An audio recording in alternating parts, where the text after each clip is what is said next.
What's up everyone, Jose once again from PetRockMedia.com. We are back with another episode of PetRock Assembled, and in today's video we're going to talk a little bit about some new lenses that Canon has been discontinuing, along with a brand new lens that Fuji has announced that should arrive early or actually mid this month, and then just some tips and tricks on kind of things that I've been utilizing and doing to kind of get out of my creative rut. I know a lot of us, being in, North America, United States, have been dealing with this pandemic and just dealing with everything that's going on and feeling like I'm in kind of a rut. And so things that I'm going to be doing that hopefully will pull me out of that, I'm just going to share with you, those tips and tricks that I'm going to be utilizing to hopefully pull myself out of that, especially as things start opening up, vaccines become available, things like that.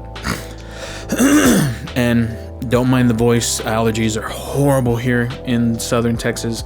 Oak, mold, all that crappy stuff. So for any of you who live in the desert states, New Mexico, Arizona, even Colorado, when you move up, I never have had the best breathing experience, whatever you want to call it, the best fresh air, the best breathing I've ever had has been in those states. When my wife and I have traveled up to Colorado, to Estes Park, to Santa Fe, to Albuquerque, to anywhere, within those areas, I never have had just clear sinuses. And just living here in Texas, it sucks. It sucks for people who have tons of sinuses. So if I do that a lot, just bear with me. So the first thing that we're going to talk about is some of the discontinued lenses that Canon, I've got some notes off over here too, because it's a lot this time around for the amount of lenses that Canon is going to be discontinuing. And it's just going right back into that whole, they're announcing some RF lenses, but then they're discontinuing a lot of EF and EF-S lenses. And there's a ton of them. I'm going to leave them in the description so that way you can take a look at them. But essentially they're discounting a whole lot more, just overall, just zooms and primes and just you name it. So I'm gonna run this list off real quick. So it's the EF-S 10 to 22 f3.5 to 4.5, the EF 14mm f2.8 L, so that's an L series lens, the EF-S 15 to 85 f3.5 to 5.6, the 24 to 70 f4L, the EF-S 35mm f2.8 IS STM Macro lens. So we have a 35mm RF macro lens, so that could be another reason why I'm telling you that they are focusing a whole lot more on their RF glass. Then we have the EF-S 55 to 250mm f3.5 to 5.6. We have the 70 to 300, not the 70 to 200, but the 70 to 300 f4 to 5.6. That's going to be discontinued. We have the 135mm EF f2L, so an L series lens there. And then we have the EF 180mm f3.5 macro lens. And those are going to be some that are going to be discontinued pretty rapidly. And then we have some that are going to be discontinued sometime within this year. No specific dates yet, but it looks like they're going to be discontinued and receiving the same treatment as all these other lenses. That's the 35mm f2, the 300mm f2.8L, the 400mm f4, and the 500mm f4, which if you saw the other previous episode of PetRock Assembled, you'll know that a lot of those lenses that we talked about that are being announced as RF mounts are these EF mounts that are being discontinued. So again, take it with a grain of salt, as a lot of people say, and just where Canon is going to be shifting a lot of their focus. And again, in my opinion, it's all the mirrorless cameras, it's all the RF, which is a lot of the manufacturers. You look at Nikon with their Z6s and all their Z bodies. You look at Sony, mirrorless systems. You look at Fuji, mirrorless systems, even mirrorless medium format cameras. So just something to look at if you are a diehard Canon user. A lot of old EF lenses are going to slowly start going the route of being discontinued. But on the topic of being discontinued, there are some questions that arise as far as if I buy a discontinued lens, or if I buy a lens that has already been discontinued. Like let's say I bought a brand new 135mm f2 L series lens 3 months ago. Will Canon still honor warranty? Is it still going to be able to be repaired? Which are legitimate questions. And from what I've been seeing from Canon is that yes, that Canon themselves have said that they are going to be providing coverage and assistance and repairs on lenses all the way up until 2027, the end of 2027, so December 31st of that year, which roughly 6 years away. If you really think, we're in April, but still of 2021, roughly 6 years away. So that's a little bit of a peace of mind that yes, if you do buy a lens or have already bought a lens and it just got discontinued, you should feel safe in that Canon is still going to honor and repair those lenses.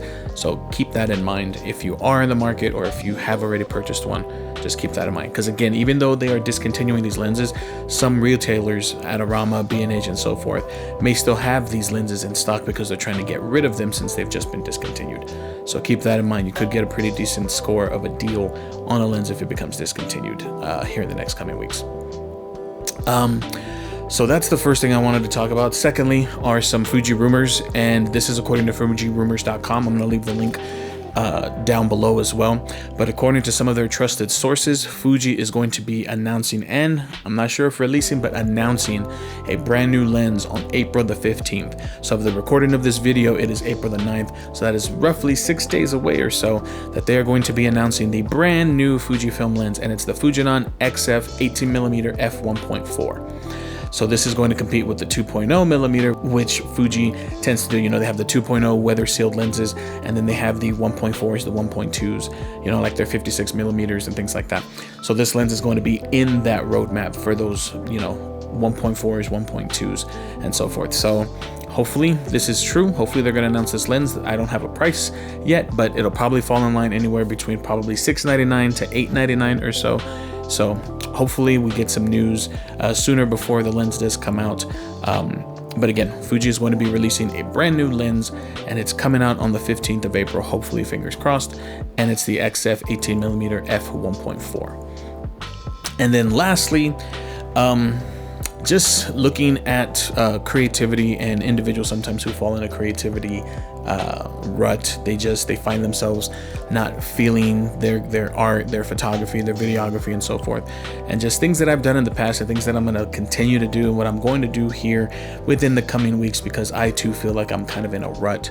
On this channel, we've been producing, I've made a commitment for the month of April to hopefully post at least one video per day for the entire month of April, to just get content out there, create, do some research, do some homework.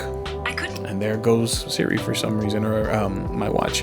So that's what I'm going to be trying to do, is kind of get out of a little bit of a funk, a little bit of a rut.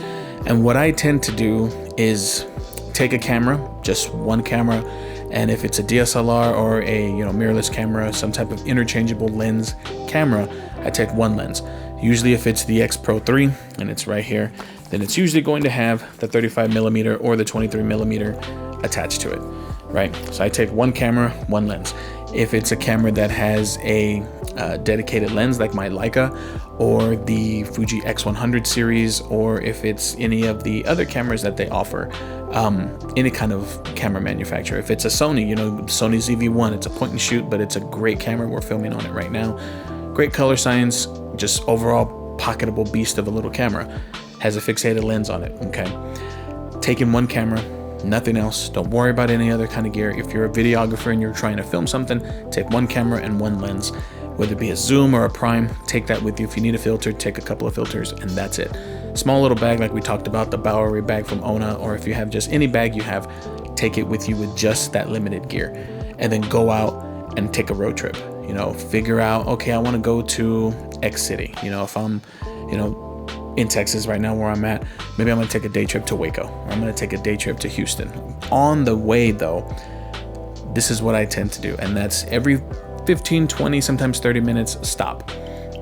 Obviously, if you're on a highway, you know, you want to pull over, find a side road, things like that, but you're going to want to stop and then take about 5 to 10 minutes while you're there, utilize your camera and capture whatever images you see, whether it be stuff on the ground, whether it be you happen to stop and there's an old farmhouse, you know, being in Texas, sky looks amazing, take some sky shots.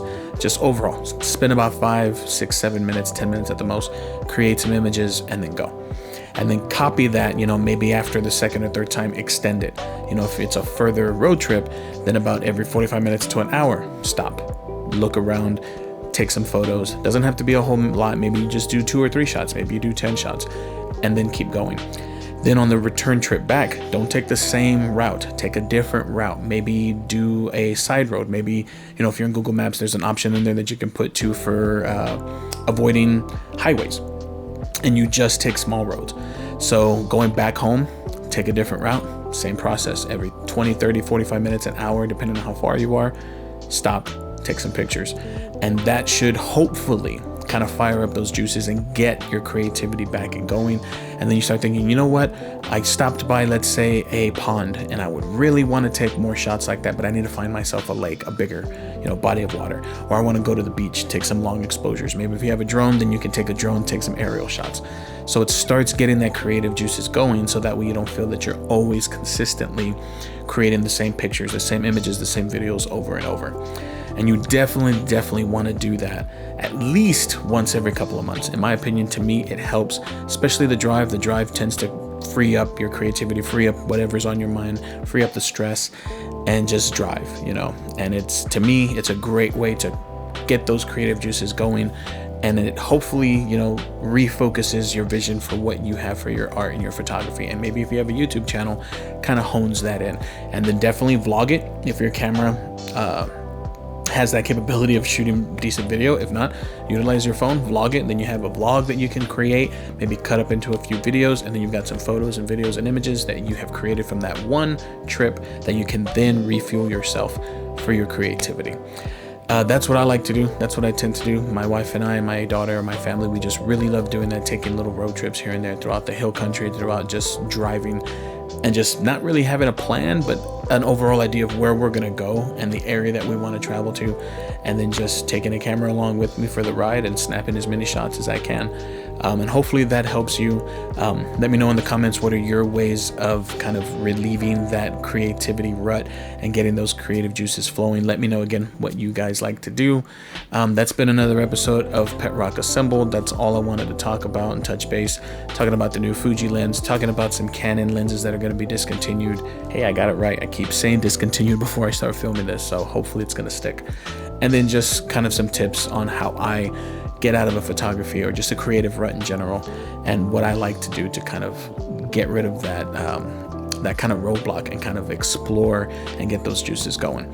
If you're new here to the channel and this type of long ranting content is something you're interested in, hit that subscribe button, punch that bell icon, and when you do, be sure you hit all for the notifications, so that way you can get each and every time we post videos, content, go live, post to the community tab and so forth. You should be notified. But again, guys, thank each and every one of you for stopping on by. Hopefully we'll be doing these again each day, or every other day, with other videos sprinkled in there in between. And again, thanks each and every one of you for stopping on by, and I'll catch y'all in the next PetRock Assembled or other videos. Peace.